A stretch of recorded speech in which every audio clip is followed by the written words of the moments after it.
Jean-Philippe. Moi, ce qui m'intéressait aujourd'hui, c'était d'essayer de comprendre, et je pense que c'est intéressant pour le public d'une manière générale, le rôle du conseil départemental dans cette action. Est-ce que vous pouvez nous en dire 2 ou 3 mots? Oui. Donc le conseil départemental, comme vous le savez, est l'institution qui pilote le dispositif du RSA, et qui, par convention, anime la politique d'insertion du dispositif, de ce dispositif. Donc principalement l'action créative s'adresse à des femmes bénéficiaires du RSA, et principalement, ce qui ne veut pas dire que d'autres femmes bénéficiaires d'autres minima sociaux peuvent intégrer l'action via des prescriptions que nous avons mis en place avec d'autres partenaires. Donc c'est multipartenarial, piloté par le département au niveau du RSA, d'une part, et d'autre part, il y a une volonté politique importante de nos élus de valoriser des actions d'insertion en direction des femmes. Très bien.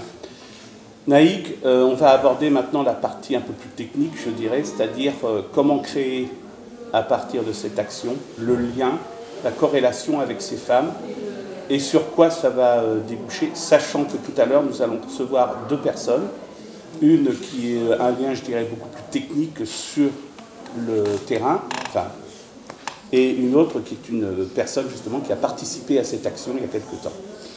Donc sur la partie technique, comment on peut créer cette cuisine, cette recette, pour permettre à ces femmes d'être plus à l'aise en fait dans leur vie quotidienne? Alors, je pense que les artistes répondront mieux que moi à cette question et chacun aura sa manière de libérer des choses chez ces femmes-là. Pour l'instant, on a quand même beaucoup parlé d'insertion ou de lien avec l'emploi, mais ce que moi je voudrais vraiment dire à ces personnes qui sont intéressées par l'action, c'est que le projet créatif, c'est avant tout un projet de parenthèse où on vient pour se faire du bien, on vient pour couper de tout le reste, pas se poser la question de où j'en suis, et mon travail, et mes enfants, etc. Laisser de côté tout ce qui peut un peu parasiter le quotidien ou prendre la tête, etc. Venir se retrouver entre femmes dans un contexte bienveillant, se faire du bien, prendre soin de soi, travailler des pratiques artistiques, ne pas avoir peur du mot de la danse. En fait, la danse, ça peut être beaucoup de choses, ça recoupe beaucoup de choses. C'est avant tout une mise en mouvement, se réapproprier un peu son corps, se refaire du bien, et c'est en faisant ça 2 fois par semaine, justement, on constate à quel point très vite elle change un peu de posture, elle relâche les choses. Donc il y a vraiment déjà ce premier aspect. Et puis ensuite, de se dire qu'on est quand même on n'est pas sur un cours, on est vraiment sur une création collective. Chacun est là au même niveau, tout apporte ce qu'elles ont, leur expérience, les artistes, etc. C'est vraiment un échange qui va mener au fur et à mesure à une création qui se fait vraiment au fur et à mesure du projet. On ne sait pas à l'avance ce que va donner ce projet, dont une des finalités est un spectacle qui est présenté au MAC Orlan le mardi 13 décembre, oui c'est ça, le mardi, à 20h30. D'accord. Voilà, devant un public, dans des conditions professionnelles. D'accord. Bon, ce qu'il faut savoir pour l'ensemble de notre public, c'est qu'on va tâcher de suivre ce travail jusqu'au moment du spectacle, parce qu'il y a peut-être la petite idée de filmer le spectacle à la fin pour montrer en fait tout le travail qui a été effectué et tout le côté positif qu'amène cette action. Je reçois Arnaud, qui va donc nous parler de son rôle au niveau de cette action, parce que je crois, Arnaud, que tu as un rôle. Alors, tout à l'heure, on était avec, je dirais, les personnes qui organisent globalement les événements, mais toi, tu as plutôt un rôle au niveau de l'écriture, au niveau de la scénarisation, de la rencontre avec toutes ces femmes pour mettre au point un spectacle. Est-ce que je me trompe? Non, c'est ça, on est 2 en fait. Il y a Marie Flonès qui est une chorégraphe, et moi qui suis là pour la partie texte, on va dire. C'est effectivement scénarisation, et pour aider les femmes à mettre en forme un peu ce qu'elles ont envie de faire. Et l'idée, c'est concrètement de faire écrire les femmes en question, mais pas forcément avec des mots, pas par écrit forcément, mais en utilisant un système d'enregistrement, tout simplement, en captant à la volée des mots, des phrases, en les faisant témoigner de ce qu'elles sont en train de faire, dire ce qui leur passe par la tête, ou éventuellement raconter des choses personnelles, et petit à petit de monter comme ça une bande-son, qui sera la bande-son de la pièce chorégraphique. Tout ça va se faire évidemment au fur et à mesure, avec les femmes, puisque ça doit aussi partir de leurs envies, de ce qu'elles ont envie de raconter, et se construire à plusieurs. Alors, ça ne se décide pas avant. D'accord. Donc c'est une forme de patchwork, en fait, d'expression, de mots. Ouais. Et comment on arrive à associer des patchworks de mots pour constituer des phrases, ça j'arrive à comprendre, mais l'association après avec le corps, avec le mouvement, ça c'est le travail qui est fait avec la chorégraphe. Là, ça va être fait comment dirais-je, en symbiose, on va dire. Ouais. C'est-à-dire qu'on peut très bien imaginer par exemple qu'un atelier, qu'à la sortie d'un petit atelier corporel, les personnes viennent ensuite dire un mot, le mot qui leur vient, suite à ça, donc que ce soit une sorte de manière de ping-pong permanent entre l'un et l'autre. D'accord. Le but du jeu, c'est pas de déconnecter les deux activités, mais au contraire que les mots soient viennent un petit peu de ce qu'elles ont ressenti, de ce qu'elles ont vécu pendant la Est-ce qu'on associe de la musique aussi ou pas? Alors la musique, ce sera, je pense, plutôt de l'ambiance. L'ambiance, oui. Et je pensais aussi éventuellement enregistrer des ambiances d'ateliers. Il y a des bruits des corps qui courent, qui tombent, qui roulent. Et peut-être en superposant tout ça, d'arriver à créer une texture sonore qui finalement, c'est aussi une forme de musique. Bien sûr, voilà. Bien sûr.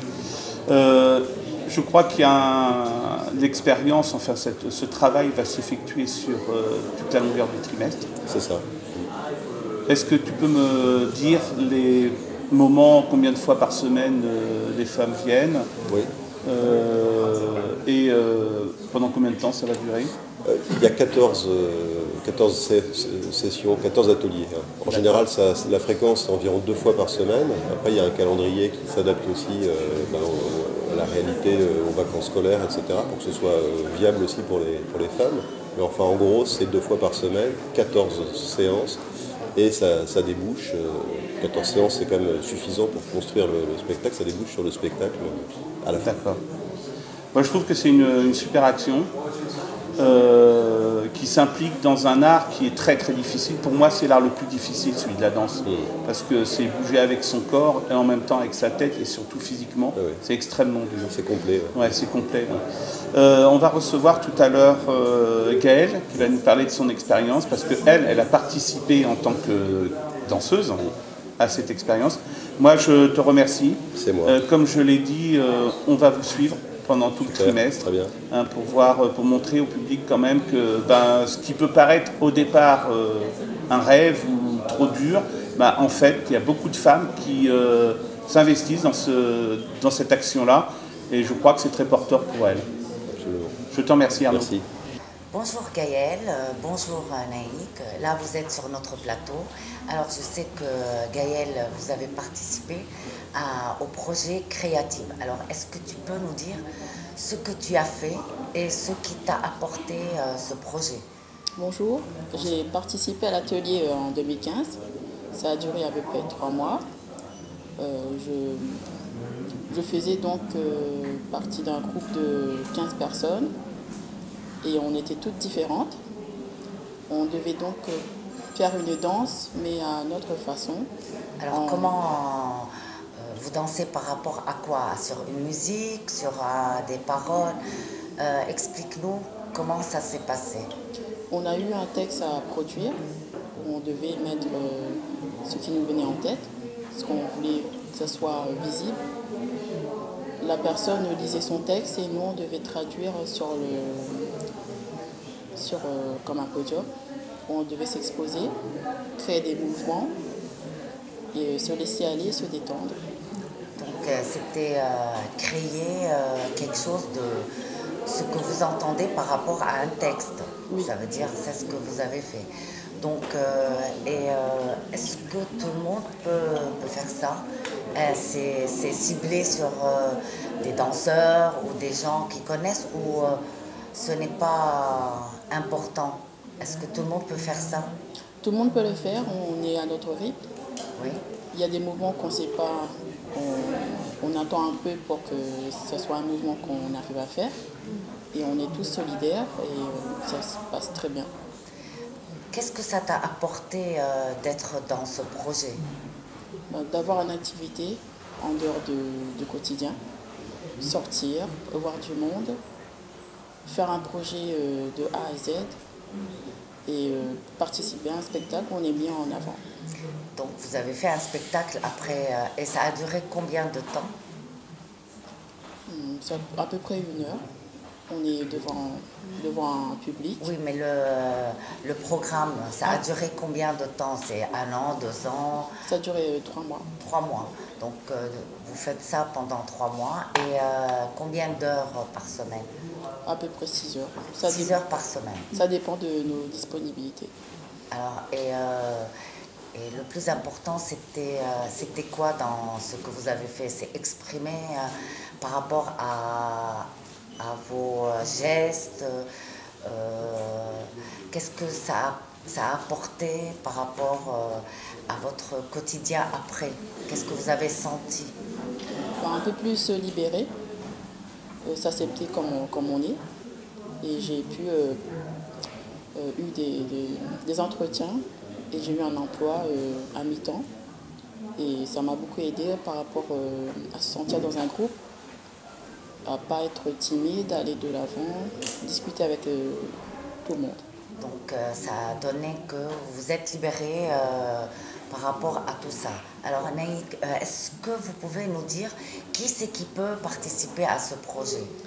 Donc comme l'a dit Jean-Philippe Daphniette tout à l'heure, ce sont tout un groupe de femmes qui sont accompagnées soit dans le cadre d'un dispositif RSA, soit par les partenaires du projet. Par exemple le Pôle emploi, donc la référente Pôle emploi peut orienter cette personne vers le dispositif. Ça peut être aussi le CEB Action, ça passe par une assistante sociale, voilà, ça passe par nos partenaires sociaux. C'est gratuit, ça s'adresse à des femmes entre 18 et 62 ans, ce qui correspond à la tranche d'âge des femmes potentiellement en emploi. Et pour avoir plus d'informations, on peut vous donner rendez-vous lundi prochain, donc lundi 3 octobre, à l'espace Elle Cause, donc aux 4 rue Ernest Renan, de 14h à 16h. Il y a une information collective pour informer toutes les personnes qui sont intéressées de ce en quoi ça consiste, ce que ça implique, venir nous rencontrer aussi, rencontrer les artistes, etc. Et après, ça passe systématiquement par les référents sociaux. Éventuellement, on peut aussi être contacté, nous, à Danse à tous les étages. On a un site internet. Voilà, je répondrai à toutes ces questions au coup par coup après. Mais est-ce qu'il faut être sportif? Non, pas du tout. Il n'y a pas de prérequis. On n'est pas obligé d'être en bonne santé. Au contraire, on peut avoir des gros problèmes de dos. C'est pas du tout handicapant. Ça s'adresse vraiment à tout le monde. Comme l'a dit Gaëlle, tout le monde est solidaire. On fait en sorte. Le groupe s'adapte. La proposition s'adapte au groupe et le groupe s'adapte à ce qui est possible de faire. Voilà. Bon, c'était un plaisir de vous avoir ici et puis bonne continuation. Merci d'être là.